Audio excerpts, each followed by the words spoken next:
एमंते बोली देव काशी कपिला सुत पृष्ठे बसी कार्तिक व्रतर महिमा के कही पारे गुण सीमा युद्ध को होइले बाहर ज्योति विराजे दिनक कार्तिक व्रत कथा एही शुणसु जने मन शिवं को देखी जलंधर भय कंपईथर काटिले संसार बंधन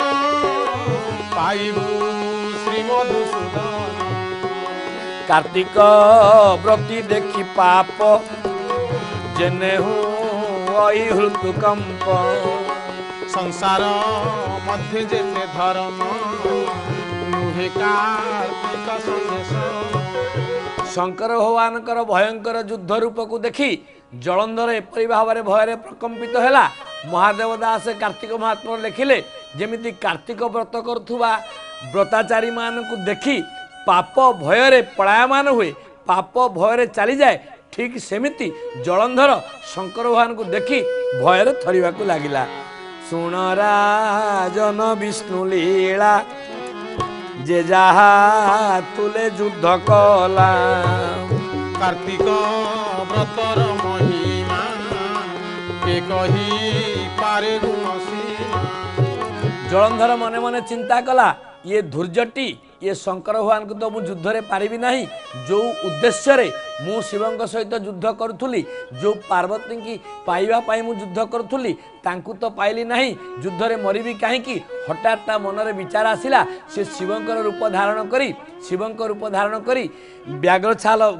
धरी डंबरू धरी सर्पर माला पकई शिवंक वेशरे पार्वती को पाखु जीवा पाई मनस्थ कला। ए रथे बसी दैत्य वीर शिव संगते युद्ध कर कार्तिक व्रतर महिमा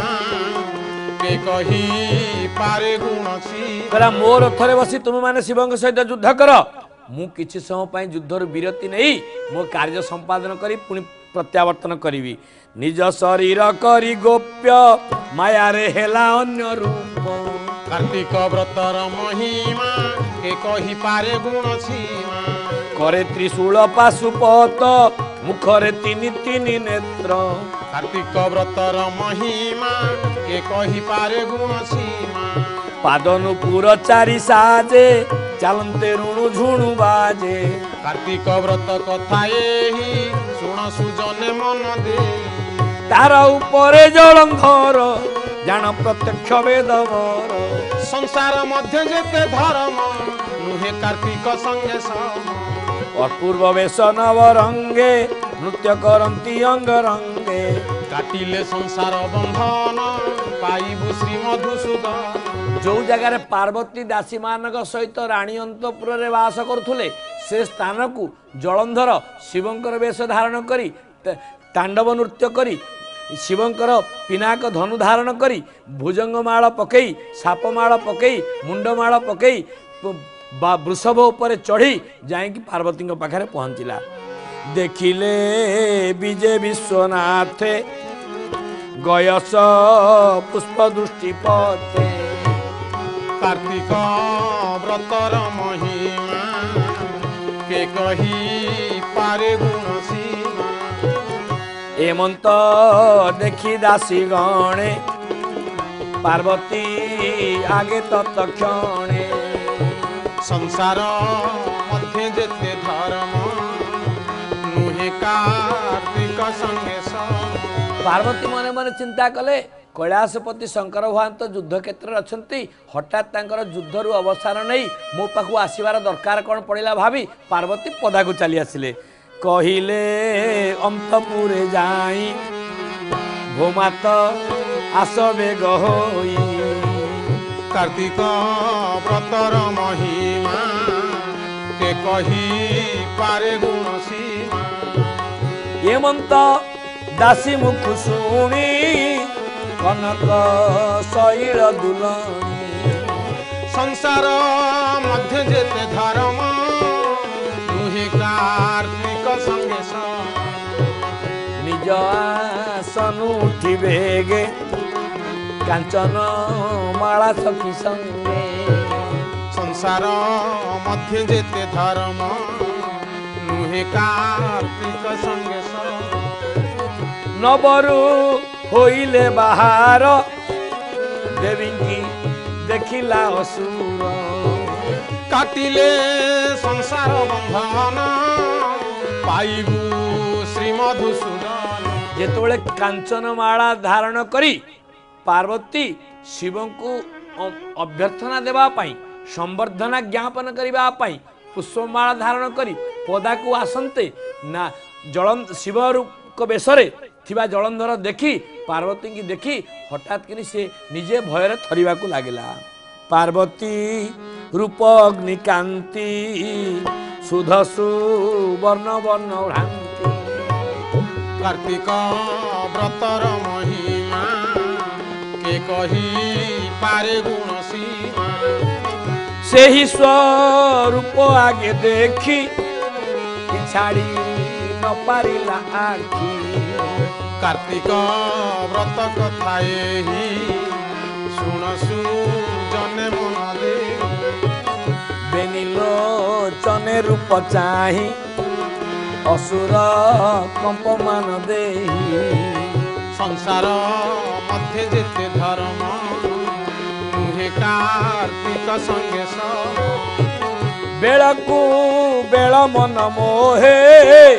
अंतरे काम अग्नि दहे काटिले संसार बंधन पाइबू श्री मधुसूदन मर्मे बाजिला बाण जाई असुर अचेतन हो आनंदे बोल राधा राधा राधा हरिवे सर्वबाधा पार्वतींकर अति सुंदर कमनीय अवयव कांति की दर्शन करी शिवंकर ऊपर थिबा जलंधर कपट बेशरे शिवंक बेशरे थाई मध्य पार्वतींकर अपरूप रूप को देखी हठात किनी वृषभ उपरु गली पड़िला वृषभ उपरु पड़िला वृक्ष कुसुम झड़िला कार्तिक व्रतर महिमा के कही पारे गुण सीमा असुर से ही परकारे पड़िला धरणी उपरे कार्तिक व्रत कथा एही शुण सुजने मन दे जेतोले वृषभ उपरु हठात जलंधर पड़ीगला जिमिति गछरु पत्र पड़े जेमिति वृंतरु फलच्युत हेले जेमिति तले हठात किनी पड़े जेतोले से पड़ीगला पार्वती मने मने चिंता कले कहले ये जदि शंकर भगवान होइथांते ताली ये एमिति अवचेतन हेइ नथांते हठात किनी पार्वती अंतर्ध्यान हो गले कहले गुरु मो दया सागर गुरु दया सागर ए गुरु मो दया सागर आहा गुरु दया सागर ए गुरु ब्रह्मा विष्णु हर गुरु ब्रह्मा विष्णु हर गुरु ब्रह्मा विष्णु हर गुरु ब्रह्मा विष्णु हर ए गुरुदेव दया कर गुरुदेव दया कर गुरुदेव दया कर गुरुदेव दया कर ए जन्मे जन्मे दास तोर जन्मे जन्मे दास तोर ए जन्मे जन्मे दास तोर जन्मे जन्मे दास तोर ए गुरु